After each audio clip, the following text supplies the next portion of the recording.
లేకపోతే నా జీవితం గుడ్డిదయ్యేది. అతనికి తల కాదు చెంప మీద తగిలిందన్నారు. ఓకే, ఆ చీకట్లో ఎలా జరిగిందన్నది వాస్తవమే. మైకు లాక్కోవడం, వాడు నన్ను కేకలేయడం, ఆ దీనిలో ఘర్షణ జరిగింది.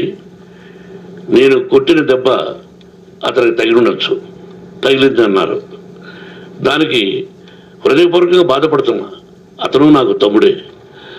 ఒక తల్లి బిడ్డలం కాకపోయినా I love them, I like them. అటువంటిది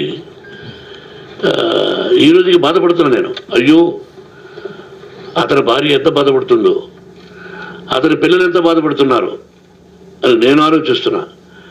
మరి నేనెంత ఆవేదనకు గురి హాస్పిటల్లో అయ్యాను. నటించింది సినిమాలో నటిస్తాను తప్ప నిజ జీవితంలో నటించాల్సిన అవసరం లేదు.